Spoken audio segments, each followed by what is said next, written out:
Bismillah dal leen ak jàmm ñu dikk ak yéen ci li gën a fës yi yéenikaay Sud Quotidien la ñu koy dooree mi xëy naka dikkaat ci ndaje mi nga xam te ni gouvernement bu Sénégal amaloon na ko seen diggante ak woy taskatu xabaar yi ngir nag wax li nga xam te moo ñeel tolluwaayum Sénégal fa nga xam te fa la ñu fekk réew mi maanaam fa leen ko Macky Sall ak nguuram bàyyi la journal bi nañu situation catastrophique et tronquée des finances publiques l'ancien régime à la barre luy tollu ko 2500 milliards maanaam ñaari junni milliards yu toftal juróomi téeméer yoo xamante ni nguur ga fi nekkoon jëfandikoo na ko nag te li nga xam te moom moo di trésor public yëgul tinul noonu la ko journal bi daal di xamte waaye tamit mu ne ci financement boo xamante toll na ci juróom benn téeméeri milliards yu toftal juróom boo xamante réewum Sénégal daf ko fay ci ay dépenses yoo xamante ni kenn budgétisé wu ko waaye tamit benn pa dette centrale maanaam bor boo xamante ni secteur parapublic boo xamante daal dinay àgg ci 15 664 milliards de francs CFA maanaam fukki junne ak juróom yu toftal juróom benn téeméer ak juróom benn fukk ak ñeent ci ay milliards yoo xam te am nañ ko ci njeexitalu atum 2023 contre 13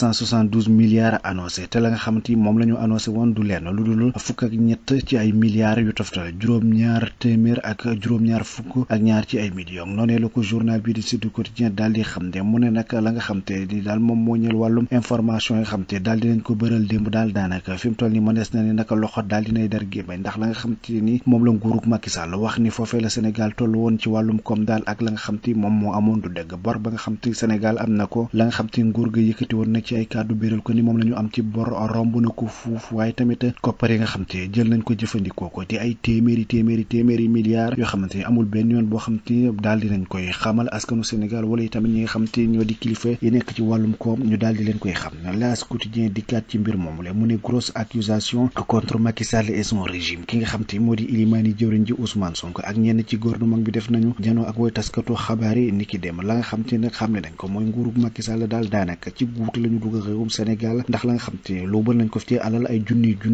milliards la bor boo xamante ni kenn xamul fa mu yem ñu daal di koy leb ci turu Sénégal benn xaaj ba jëfandikoo nañu ko te kenn xamul fan la xaalis ba jaar waaye tamit lu ni mel nag journal bi di L'As Quotidien di kàddu mu ne Sonko démarre sa campagne ki nga xam te moom moo di ilimaani jëruñ ji Ousmane Sonko tàmbali na ab campagne am Le Quotidien yéeni kay xëy na dikkaat ci mbir moomu la mu ne point de presse sur la gestion de Macky Sall la déclaration de politique générale de Sonko mu ne un sale déballage sur le gouvernement passé le sort de certains proches du premier ministre en question ñi nga xam te ñooy ñenn ci ay jegeñaale ilimaani jëriñ jëfi nekkoon fi mu toll nii daanaka nag seen ëllëg leeratul ndax nag ki nga xam te moom moo di ilimaani jëriñ yi ak ñenn ci ay jëriñ yi mu àndaloon démb ba muy jënog woy taskatu xabaar yi xam ne nañu ne am na ci ñooñ ci kilifa yi nga xam te nekkoon nañ fi ci nguurug Macky Sall nag faaw ñu indi ay leeral ci tuuma yooyu nga xam te jël na ko teg ko ci seen der Direct News moom itamit nañu va-t-on vers une hausse évidente des prix des denrées de première nécessité ndax li nga xam te moom moo di li ñuy jëfandikoo dana yokk ci fan yi nga xam te moom la ñu dëgmal loolee di laaj boo xam te Direct News daal dina koy samp mu ne un ajustement structurel en gestation sukkandiku ci discours bi nga xamante ni ilimaani jëwriñ ji daal dina koy yëkkati ni ki démb di wax ci tolluwaayu réew bu Sénégal L'Éveil Quotidien nañu nag Bougane Gueye au gouvernement les Sénégalais sont déçus ñi nga xam te ñoom ñoo di askanu Sénégal daal fi mu toll daanaka ak mbetteel la ñu am ci la nga xam te moo nekk taxawaayu gouvernement bi ndax nag fa ñu leen doon xaar ak fa ñu génn du benn noonu la ko Bougane Gueye dañuy xam ne ci biir L'Éveil Quotidien journal bi tamit ne ki nga xam te moo di njiitu réew mi Bassirou Diomaye Diakhar Faye jamono ji ñuy àddoo mu nga foofee nga xam te mu ngi ca États-Unis d'Amérique foofee ca New York moom nag daal dina daje ak ki nga xam te moo di secrétaire général bu ONU waaye tamit ci jamono jooju de réew moom Sénégal daal ndox mu bëri mi nga xam te wàcc na diggante démb ak barki démb ci biir Ndakaaru ak li ko wër tax na nag ba li nga xam te ni daal moom moo di dem ak dikk bi tàggateem beneen lool li nga xam te moo di TER bi nag daal dina amal ay béréb yoo xam te nag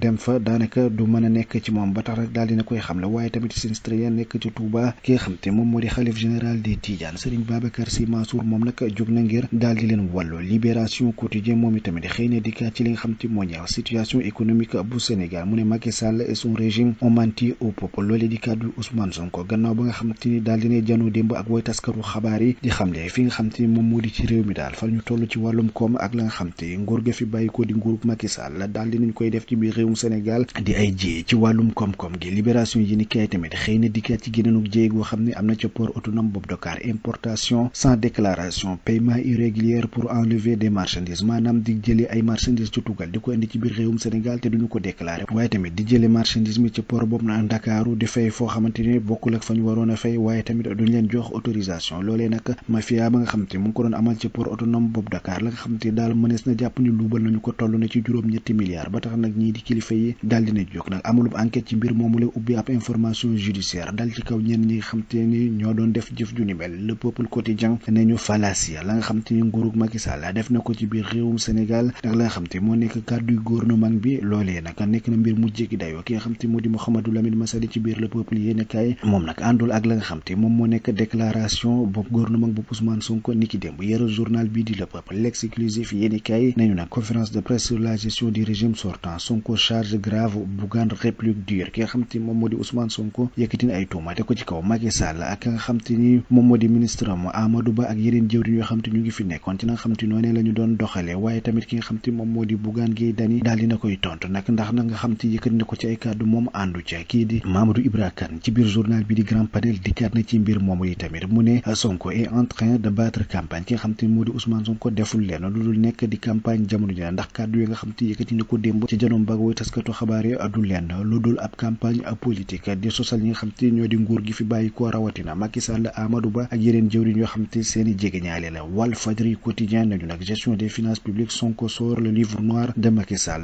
le président Sall Amadou Ba Abdoulaye Daouda Diallo Moustapha Ba ñoom nag bokk nañ ci ñi nga xam te ni jàpp nañ war nañu daal di indi ay leeral ci tuuma yooyu nga xam te gouvernement bu Ousmane Sonko teg na ko ci seen kaw di ay milliards yu bëri yoo xamante ni dafa nax saay bor bu bëree bëri boo xam te lépp nañ ko ci turu Sénégal te yëgaluñu ko askan wi jël xaalis jëfandikoo ko te tamit ñi nga xam te ñoom ñoo di kilifa yor wàllum koom yëguñu tinuñu noonu la ko Ousmane Sonko xam ne ñi ki dem Walf Fadjri quotidien dikkaat na ci waaye tamit ki nga xam te moo di njiital gëm sa bopp di Bougane Gueye Dany amal na conférence de presse gannaaw ba nga xam te gouvernement bi pare na ci la nga xam te nag moom la ñuy woowee le projet di téere bi nga xam te moom la gouvernement bu Sénégal bëgg daal di dëxëñ la nga xam te moom moo nekk seen gis-gis ngir nag fa ñu war a jaarale réewum Sénégal ba daal di koy suqale ki nga xam te moom moo di Bougane Gueye Dany daal di na koy xotti ndax àndul ci mbir moomu leen noonu la ko journal bi di Walf Fadjri quotidien daal di xam ne les échos yéenekaay nañu état des lieux de la situation du pays Sonko muy Macky Amadou Ba Abdoulaye Daouda Diallo et Moustapha Ba le premier ministre annonce des poursuites judiciaires contre eux ñooñee dañ leen topp yóbbu leen fa mbaxana doone benn ngir ñu indi ay leeral ci la nga xam te ni jàpp nañ ni def nañ ko ci ay ñaawteef ci wàllum koom gi lu ñeel wàllum borub réewum Sénégal déficit mu ne nag dañu fen askanu Sénégal la nga xam te moom lañ leen waxoon ak li nga xam te moom moo am daanaka dara bokk ca noonu la ko journal bi xam ne enquête quotidienne ñu gestion du pays par le régime de Macky Sall grave accusation de Sonko ki nga xam te moom moo di Ousmane Sonko daal yëkkati na ay tuuma daal di ko teg ci seen ndodd mu ne nag li nga xam te ni moo ñeel wàllum gouvernement boobee nga xam te jógewoon na fi daal daanaka ay samba buy lañ ci wàllum koom-koom lu ëpp juróom benn téeméeri milliards yoo xam te surfinancement la dañ ko daal di utiliser ca nga xam te ni bokkul ak la taxoon ñu daal di leen koy jox ñi nga xam te ñoom ñoo di ay expert fiscal nag daal nañuy wax ci mbir moom mu ne l'argent ne peut pas disparaître comme ça mu ne nag le trésor est en mesure de dire où sont passés les fonds ñi nga xam te ñoom ñoo di waa trésor nag ñoom war nañu mën a wax fan la xaalis boobu lee jaar ndax naka dam mu daal di nax saay noone loolee yomb na lool Vox Populi moom itamit dikkaat na ci situation économique du pays bi nga xam te gouvernement bi daal dinay def le point niki démba mu ne Sonko fait l'état des lieux et des leurs des révélations